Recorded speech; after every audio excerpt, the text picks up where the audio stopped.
Ihmisenä olemisesta. Vain ani harvat tavalliset ihmiset ovat niin itseriittoisia, etteivät enää kaipaa ulkopuolista lisäystä ja vahvistusta.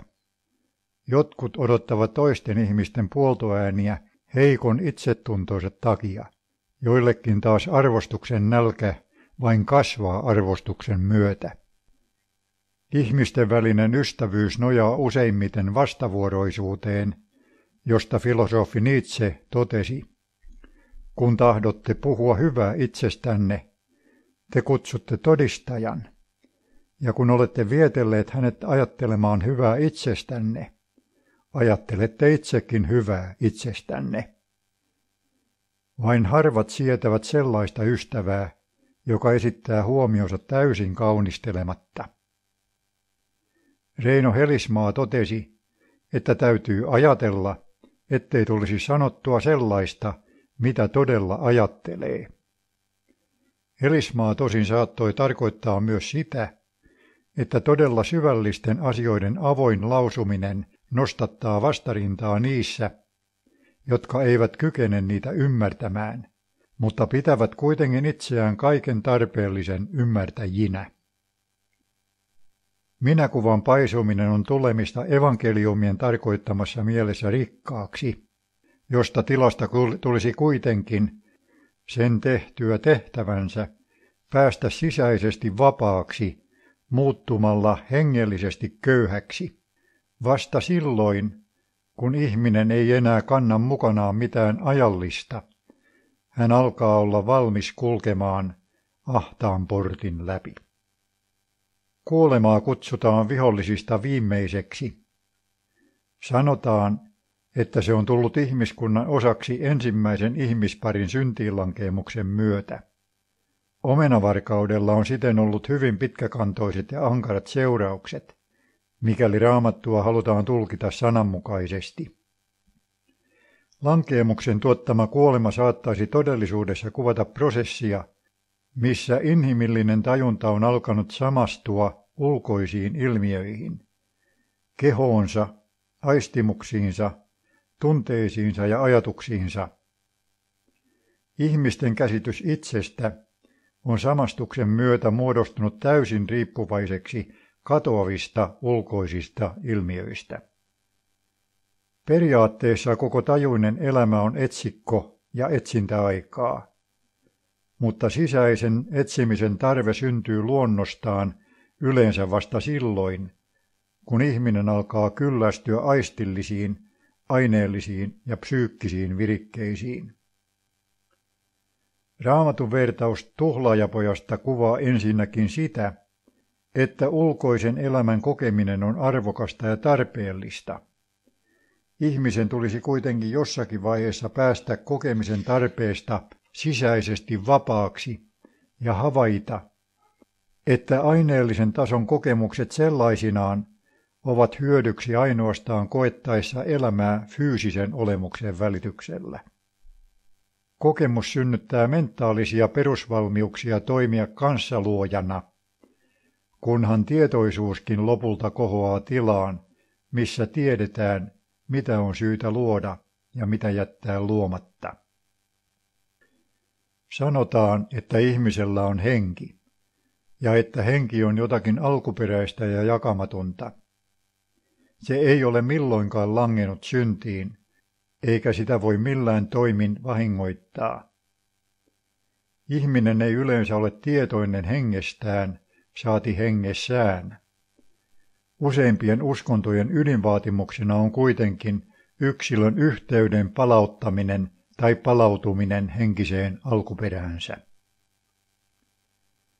Lisäksi oletetaan, että ihmisellä on sielu, ja että ihminen voi tuottaa tälle puoliajalliselle olemukselleen sekä hyötyä että vahinkoa.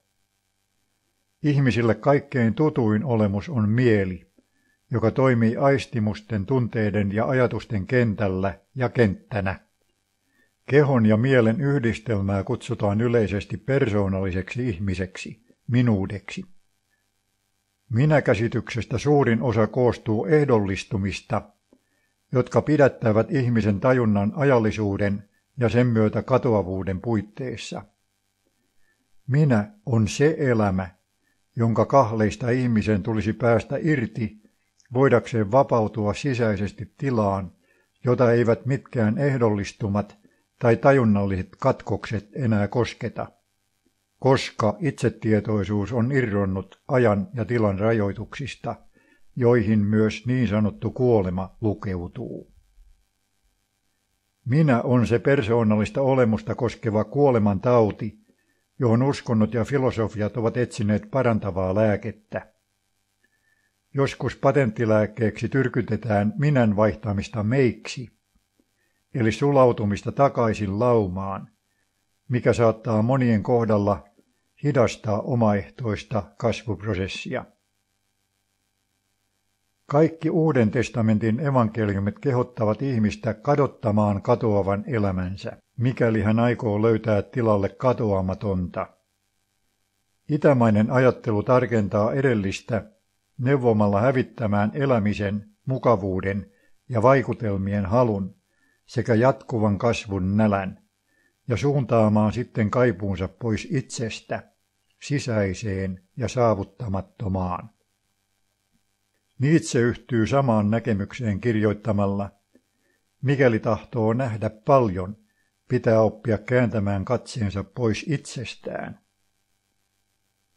Tuomaan evankeliumissa maailmaan tullut Jeesus sanoo löytäneensä kaikki ihmiset juopuneina, ei tosin viinistä, vaan aineellisista ja psyykkisistä virikkeistä. Ihmiset olivat hänen mukaansa tulleet maailmaan tyhjinä ja aikoivat sellaisina myös poistua. Hengellinen kylvö ei ollut vielä alkanut edes itää heidän sisäisissä olemuksissaan.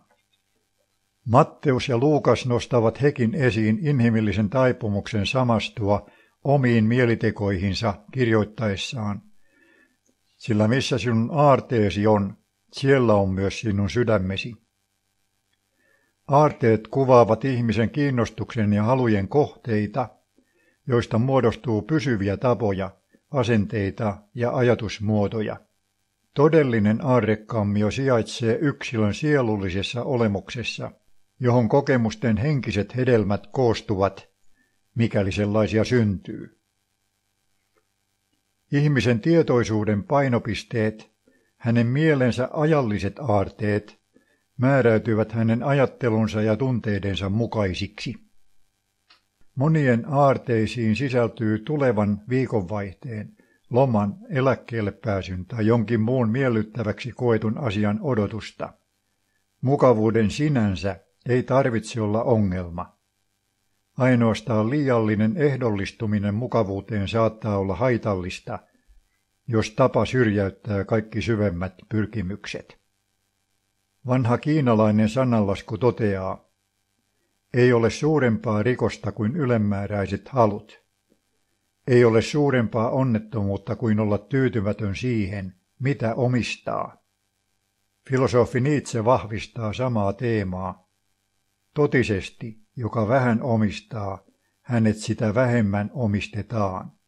Ylistetty olkoon pieni köyhyys.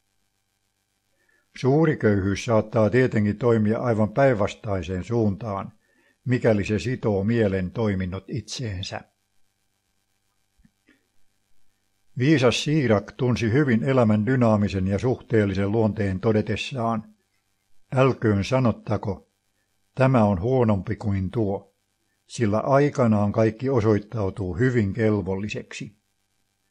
Samaa dynamiikkaa edustaa myös Tuomaan evankeliumin sanonta, joka on tullut rikkaaksi, se hallitkoon, jolla on valta, se luopukoon vallasta. Tai kehotus, tulkaa ohikulkijoiksi. Sanontojen ydin on siinä, ettei ihmisen tulisi pysähtyä mihinkään vaiheeseen.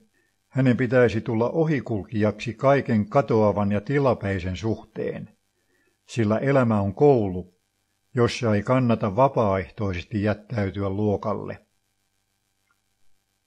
Monissa perinteissä on kehotettu tietoisesti välttämään kaikkia aineen, vallan ja kunnian mahdollistamia nautintoja, ikään kuin sellaiseen itsensä pakottaminen johtaisi automaattisesti autuuteen. Itsensä pakottaminen johtaa kuitenkin usein mielen kieroutumiseen tai heikkouksien painumiseen alitajuisiksi. Elämä on tarkoitettu koettavaksi aina siihen pisteeseen asti, että ihminen on sisäisesti valmis irtautumaan ulkonaisen kokemisen pakosta. Kun kaikki tietämättömyydestä, paheista ja typeryyksistä muodostuneet varjot ovat hälvenneet, ja kun lisäksi ihmisen sisäiset hedelmät ovat kypsät, ja hän itse kypsä hedelmilleen, saattaa hengen aurinko alkaa loistaa valaisten hänen kaikki olemuksensa.